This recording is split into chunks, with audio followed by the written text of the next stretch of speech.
बिस्मिल्लाहिर्रहमानिर्रहीम। स्टार्ट करते हैं जल्दी जल्दी कैल्शियम चैप्टर 24 को। इस चैप्टर में हम एंटी सीजर ड्रग्स को पढ़ेंगे। एपिलेप्सी क्या होती है? एक ऐसी क्रोनिक स्टेट है जिसमें रिकरेंस ऑफ सीजर होती है, नहीं बार बार सीजर्स हो रहे होते हैं। एंटी एपिलेप्टिक या एंटी सीजर काफ़ी सारे ड्रग्स हैं, मुख्तलिफ ड्रग्स का मुख्तलिफ मैकेनिज्म, मुख्तलिफ इफेक्टिवनेस होती है। तो मैकोकाइनेटिक्स को पढ़ना बहुत जरूरी इसलिए है ताकि हम ऑप्टिमम लेवल को मेंटेन कर सकें और ना ड्रग की टॉक्सिसिटी हो और ना ये कि वो इफेक्ट कर ही ना पाए, क्योंकि काफ़ी ड्रग ड्रग इंट्रैक्शन वगैरह भी होते हैं। फेमोकाइनेटिक्स की बात की जाए तो इसमें हम लोग आदमी को पढ़ रहे होते हैं। एब्जॉर्प्शन इसकी काफ़ी अच्छी है, बायोअवेलेबिलिटी अच्छी होती है इसकी ओरल रूट के थ्रू भी। डिस्ट्रीब्यूशन जो होती है वो इसके ब्लड ब्रेन बैरियर में जाती है, सारी बातें तभी तो काम कर पाता है। मेटाबॉलिज्म अक्सर हेपेटिक एंजाइम मेटाबोलाइज कर रहे होते हैं, मुख्तलिफ मेटाबोलाइट्स बनते हैं, कुछ टॉक्सिक मेटाबोलाइट्स भी होते हैं, बाद एक्टिव मेटाबोलाइट्स बन जाते हैं और बाद मेटाबॉलिज्म के बगैर अनचेंज फॉर्म में भी इसकी एलिमिनेशन हो जाती है। ठीक है, तो ये फार्माकोकाइनेटिक्स हो गई। अच्छा, रेजिस्टेंस बाजू का डेवलप होती है क्योंकि ब्रेन के अंदर ऐसे ट्रांसपोर्टर होते हैं जो कि ड्रग को रिमूव कर देते हैं, उसकी वजह से रेजिस्टेंस डेवलप भी हो जाती है। ड्रग ड्रग इंट्रैक्शंस की बात की जाए तो दो तरह के बड़े इंपॉर्टेंट ड्रग ड्रग इंट्रैक्शंस होते हैं। एक तो ये चूंकि हेपेटिक एंजाइम्स इनको इनहिबिट कर रही होती है, तो जाहिर सी बात है, सॉरी, हेपेटिक एंजाइम मेटाबोलाइज कर रही होती है, तो अगर हेपेटिक एंजाइम इंड्यूस हुए हुए होंगे ज़्यादा मेटाबॉलिज्म हो जाएगा, अगर हेपेटिक एंजाइम इनहिबिट हुए हुए होंगे तो कम मेटाबॉलिज्म होगा। तो ये तो एक बात होगी ड्रग ड्रग इंट्रैक्शंस की। दूसरा ये होती है कि अक्सर जो एंटी सीए ड्रग्स होते हैं वो आपके पास प्लाज्मा प्रोटीन से बाउंड फॉर्म में काफ़ी होते हैं। ठीक है, तो जाहिर बात है बाउंड फॉर्म में काफ़ी होंगे तो फ्री फॉर्म में कम होंगे। अब अगर कोई ऐसा ड्रग आ जाए तो उसकी प्लाज्मा प्रोटीन के साथ जो बाइंडिंग है उसको कम कर देगा, तो जाहिर बात है ड्रग जो है वो फ्री फॉर्म में चला जाएगा। तो दो तरह के इंट्रैक्शन हो सकते हैं। नंबर एक, साइटोक्रोम P50 को इंड्यूस या इनहिबिट करके इनके लेवल्स को कम ज़्यादा किया जा सकता है, और नंबर दो, प्लाज्मा प्रोटीन की बाइंडिंग को बढ़ा के या घटा के इनके लेवल्स को कम ज़्यादा किया जा सकता है। जिसका कहते हैं एक एग्जांपल को फेनिटोइन, इसकी बायो अवेलेबिलिटी वेरी कर रही होती है। उसके अलावा फर्स्ट ऑर्डर काइनेटिक्स होते हैं, लेकिन अगर हाई डोज में दिया जाए तो ये जीरो ऑर्डर काइनेटिक्स में चली जाती है और ये प्लाज्मा प्रोटीन के साथ बहुत ज़्यादा बाइंड कर रही होती है। तो अगर ऐसे ड्रग्स दिए जो कि इसकी प्लाज्मा प्रोटीन की बाइंडिंग को कम करेंगे तो इसका फ्री लेवल जो वो इंक्रीज कर जाएगा। कौन से ड्रग्स हैं जो इसके फ्री लेवल को बढ़ा सकते हैं? खासतौर पर वैल्प्रोएट इसके फ्री लेवल को बढ़ाता है। उसके अलावा कार्बामेज़ेपिन हो गया, सल्फोनामाइड हो गया, ये वो चीज़ें हो गई।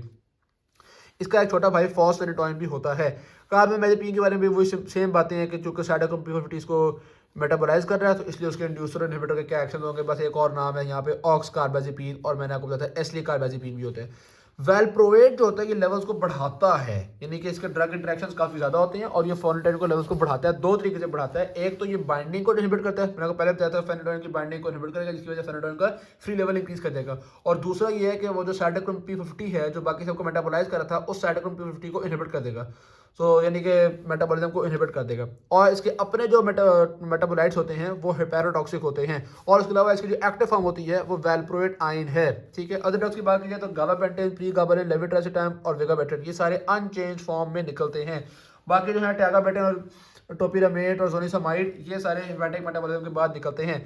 मैकेनिज्म ऑफ एक्शंस की बात की जाए तो मुख्तलिफ मैकेनिज्म ऑफ एक्शन है जो कि बेसिकली इनहिबिट करने में रोल प्ले कर रहे होते हैं। तो हम देखते हैं क्या क्या मैकेनिज्म ऑफ एक्शन हो सकते हैं जनाने वाली। एक ड्रग के एक से ज़्यादा मैकेनिज्म भी होते हैं बाजू का। ठीक है, अब सारी वो चीज़ें जो कि सिनैप्स को इनहिबिट करती हैं उनको हमने हेल्प करना है, और सारी वो चीज़ें जो कि सिनैप्स को एक्साइट करती हैं, एक्शन पोटेंशियल को जनरेट करती हैं, डीपोलराइजेशन कॉज करवाती हैं, उनको हमने इनहिबिट करना है। तो सारे इनहिबिटरी चीज़ों को प्रमोट करें, इनहिबिटरी चीज़ों की हेल्प करेंगे और एक्साइटेटरी चीज़ों को इनहिबिट करेंगे। तो जैसे मिसाल के तौर पर सोडियम चैनल एक्साइटेटरी होता है, एक्शन पोटेंशियल जनरेट करवाता है, तो हम सोडियम चैनल को इनहिबिट करते हैं। ये हो गया एक मैकेनिज्म ऑफ एक्शन। इसी तरह गाबा जो है ये प्रमोट करता है इनहिबिशन को। ठीक है, यानी कि इनहिबिटर है। मैं एक बार रिपीट कर रहा हूँ, सारे जो इनहिबिटर्स हैं उनकी हमने हेल्प करनी है, क्योंकि ओवरऑल हम इनहिबिशन चाहते हैं, तो सारे इनहिबिटर्स की हमने हेल्प करनी है, और सारे जो एक्साइटेशन वाले हैं, सारे जो स्टिमुलेटर्स हैं उनको हमने रोकना है। तो एक स्टिमुलेटर सोडियम को रोका, ये इनहिबिटर है गाबा, इसकी हेल्प करते हैं। कैसे हेल्प करते हैं ना वाली? एक तो जो गाबा जहाँ पे लगता है उसका एगोनिस्ट होता है बेंजोडाइजेपिन्स, ठीक है, जो कि ड्यूरेशन फ्रीक्वेंसी ऑफ ओपनिंग को बढ़ाते हैं ताकि क्लोराइड ज़्यादा एंटर हो सके और हाइपर पोलराइजेशन हो सके। वेरी सिमिलरली आपके पास होता है बेंजोडाइजेपिन्स, वो फ्रीक्वेंसी ऑफ ओपनिंग को बढ़ाते हैं, ऑल्दो एक और फर्क साइड पे लग रहे हैं लेकिन फ्रीक्वेंसी ऑफ ओपनिंग को बढ़ाते हैं। गाबा की हेल्प करते हैं, गाबा ए की हेल्प करते हैं ताकि ज़्यादा क्लोराइड की एंट्री हो सके।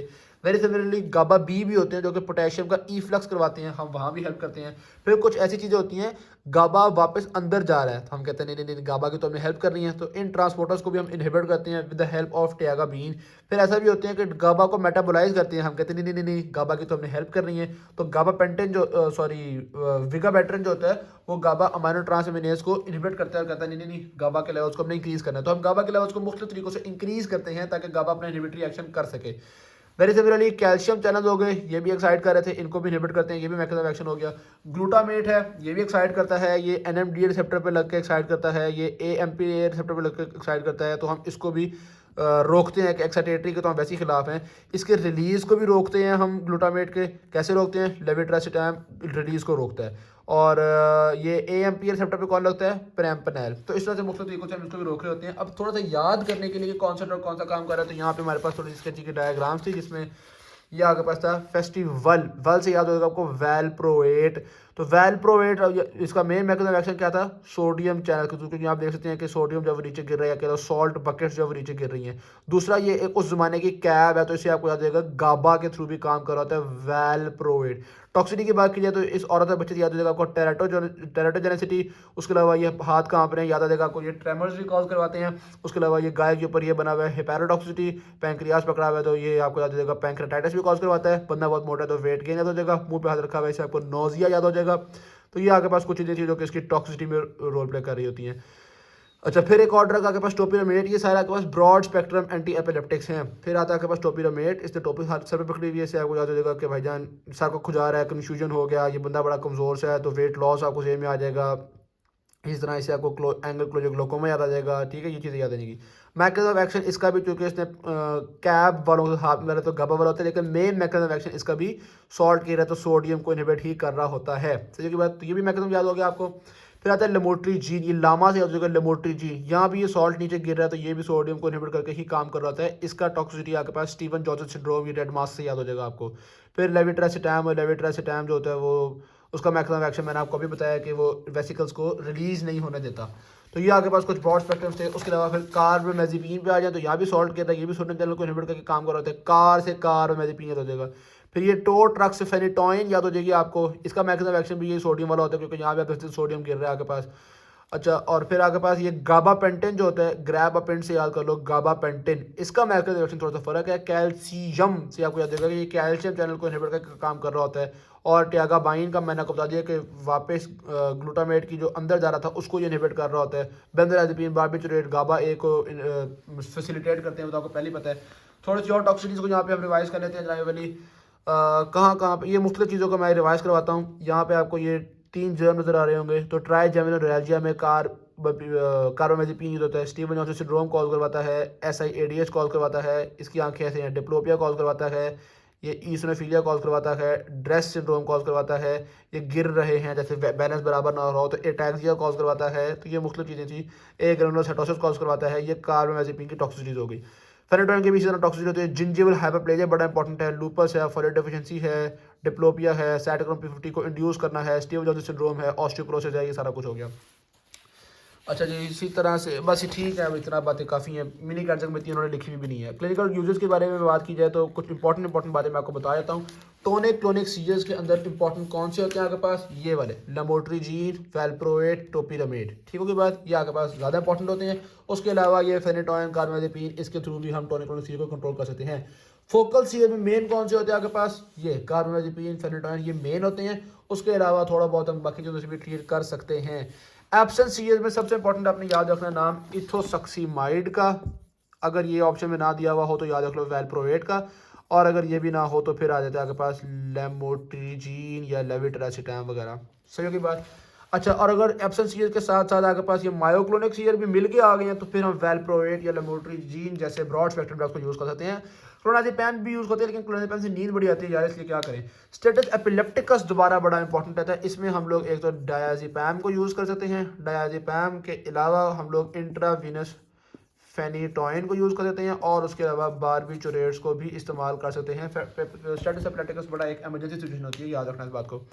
अदर क्लिनिकल यूजेस की बात की जाए तो याद रखना ट्राइजेमिनोरेल्जिया के अंदर हमेशा कार्बामेज़ेपिन फर्स्ट लाइन ड्रग होता है, और मेनिया, बाइपोलर डिसऑर्डर, इस तरह की चीज़ों में वैलप्रोएट, लेमोट्रिजीन वगैरह को इस्तेमाल कर सकते हैं, कार्बामेज़ेपिन को इस्तेमाल कर सकते हैं। टॉक्सिसिटी की बात की जाए तो एक तो टेराटोजेनिक था आपके पास। कौन कौन टेराटोजेनिक था? वैलप्रोएट टेराटोजेनिक था, कार्बामेज़ेपिन था, फेनेटोइन था। फेनेटोइन जो कॉज करवाता है उसको हम फीटल हेडेंटोइन सिंड्रोम भी कहते हैं। फेनेटोइन वैसे डीप टेंडन रिफ्लेक्सेस में कमी भी कॉज करवाता है। ओवरडोजेज किसी भी एंटीसीयर की होगी तो रेस्पिरेटरी डिप्रेशन वगैरह कॉज करवा सकता है। अच्छा, बहुत ज़्यादा लाइफ सेटिंग टॉक्सिटीज़ में स्टीवन जॉनसन सिंड्रोम आ जाता है, हेपेरोटॉक्सिटी आ जाती है, ये वो चीज़ हो जाती है। और जब भी विड्रॉ करेंगे एंटी सीयर को तो बड़ी एहतियात की जरूरत है। ये ना हो कि आप सीयर का ड्रग को विड्रॉ कर लो, पेशेंट को दोबारा सीयर आना शुरू हो जाए। तो इसलिए आहिस्ता आहिस्ता विड्रॉ करवाते हैं ड्रग को, ताकि विड्रॉल सिम्टम्स ना आए। अलबत्ता जो एंटी एब्सेंस सीवियर वाले हैं इथोसक्सिमाइड वगैरह, उनमें इतने विड्रॉल सिम्टम तो नहीं आते, लेकिन टोनिक क्रोनिक सीवियर वगैरह के थे उनमें विड्रॉल सिम्टम के चांसेस ज़्यादा होते हैं, तो उनमें ज़्यादा एहतियात की जरूरत है। Thank you very much, video अच्छी लगी वीडियो कीजिएगा, चैनल को सब्सक्राइब कीजिएगा। अल्लाह हाफिज़।